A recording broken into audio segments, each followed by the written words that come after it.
Hello, আসসালামু আলাইকুম everyone. সবাই কেমন আছেন? লুনাস ব্রাইডাল মেকওভার থেকে আমি মেহরিন জেবিন লুনা। অনেক দিন হয়ে যায় আমি আমার পেজে বা ইউটিউব চ্যানেল কোথাও আমি কোনো ব্লগ বা ভিডিও কোথাও কোনো কিছুই আপলোড করতে পারতেছি না। আমি আসলে অনেক অসুস্থ, যে কারণে আমার কোনো ভিডিও আপলোড করা হচ্ছে না। আমার গ্যালারিতে অনেক ভিডিও জমা পড়ে গেছে। কোনো ভিডিওই আমি আপলোড করতেছি না। এদিকে আসলে অসুস্থতার কারণে নিজেরও যত্ন নেওয়া হচ্ছে না। তো ভাবলাম যে একটু নিজের যত্ন নেই। এই যে ঈদ গেল, তারপরেও আমি নিজের জন্য কিছুই করতে পারি নাই। যেমন ফেসিয়াল বলেন, পেডিকিউর, ম্যানিকিউর কিছুই করা হয় নাই। এদিকে আসলে আমার প্রত্যেকটা স্টাফরা এখনও ছুটিতে আছে, যে কারণে আমি যে নিজের জন্য কিছু করব তাও করতে পারতেছি না। ভাবলাম যে নিজেরটা নিজেই করি, কিছু এখন আর করার নাই, হালকা পাতলার মধ্যে ভাবলাম যে যতটুকু পারি ততটুকুই করে ফেলি। কারণ অনেক দিন হয়ে যাচ্ছে যে নিজের কোনো যত্ন নিতেছি না। এটা নিজের কাছে দেখতেও আমার খুবই খারাপ লাগতেছে।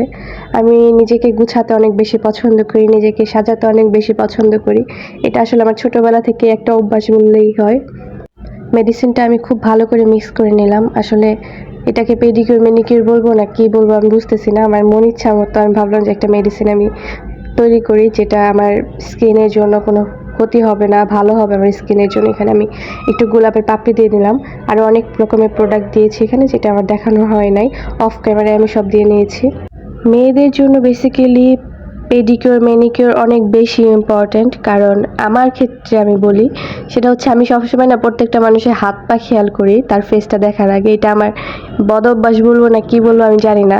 আমার মনে হয় প্রত্যেকটা মানুষের ফেস যেমনই হোক, তার হাত পা দেখলে বোঝা যায় সেই মানুষটা কেমন। সে হাত পা দেখলে বিবেচনা করা যায় যে মানুষটা আসলে কেমন। আমার এমনটাই মনে হয়। কারণ পা, পায়ের নখ, হাতের নখ, এগুলা আমার কাছে মনে হয় খুব ইম্পর্ট্যান্ট। এগুলা পরিষ্কার রাখা। শীতের দিনের থেকে গরমের দিনে স্কিনটা বেশি যত্ন নেওয়া উচিত। কারণ শীতের দিনে আমরা অনেক সময় ভাবি যে এত ঠান্ডা বা শীতের মধ্যে আমরা কিভাবে পানি ধরবো বা কী করবো, কিন্তু গরমের দিনে এটাতে আমাদের কোনো সমস্যা হয় না।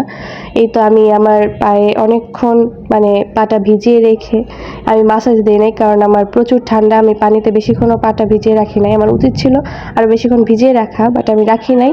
মাসাজ দিব কী করে, নিজেরটা নিজেই দেওয়া যায়, বাট আমি দেই নাই। কারণ আমার ঠান্ডারও যেহেতু প্রবলেম, আমি হাতে পায়ে যদি একসাথে পানিটা ধরি আমার ঠান্ডাটা আরও বেশি আমাকে অ্যাটাক করবে, যে কারণে আমি আর মাসাজটা দেই নাই। সো আমি পাটা ভালো মতো ক্লিন করে দেন আমি পায়ে একটা মাস্ক লাগাই। মাস্ক লাগিয়ে আমি 5 মিনিটের মতো বসেছিলাম। তো এটা শুকানোর অপেক্ষায় ছিলাম, কখন শুকাবে। এই তো এই একটা জিনিসই নিয়ে আমি খুবই ডিস্টার্ব হই। সেটা মুখে বলেন, হাতে বলেন, যেখানেই বলেন। এটা উঠাইতেছিলাম টেনে, কিন্তু ব্যথা পাইতেছিলাম। আমি জানি না, হয়তো শরীরে জ্বর, এর জন্য আমার ব্যথা লাগতেছিল। বাট এটা অতটা ব্যথা লাগে না যারা কন্টিনিউ ইউজ করে। দিন শেষে আমি আপনাদেরকে একটা জিনিসই সাজেস্ট করব, সেটা হচ্ছে আপনারা বেশি হাত পায়ের যত্ন নেন। কারণ প্রত্যেকটা মানুষের মুখের সাথে হাত পায়ের মিল যদি না থাকে সেটা দেখতে খুবই বাজে লাগে। আমি সবসময় চেষ্টা করি হাত পায়ের সাথে যেন আমার মুখের মিলটা অনেক বেশি থাকে, কারণ দেখতেও ভালো লাগে। আপনারাও সেটাই করবেন। এই তো আমার পায়ের থেকে মাস্কটা তুলে আমি পায়ে লোশন লাগিয়ে নিলাম। তো যাই হোক, আমি কিন্তু কোনো ফিল্টার ইউজ করি নাই। এই তো আমার ফাইনাল লুক। আমি আসলে খুব অল্প সময়ের মধ্যেই এটা কমপ্লিট করেছি। আমার বয়সটা সবাই স্কিপ করবেন। আসলে আমার বয়সটা ঠান্ডার জন্য এমন হচ্ছে। তো সবাই অনেক বেশি ভালো থাকবেন, আমার জন্য দোয়া করবেন। আপনাদের জন্য অনেক ভালোবাসা, অনেক দোয়া। তো নতুন আরেকটা ভিডিও নিয়ে আপনাদের সাথে আমার দেখা হবে। তো সবাই এর মধ্যে সুস্থ থাকেন, ভালো থাকেন। আল্লাহ হাফেজ।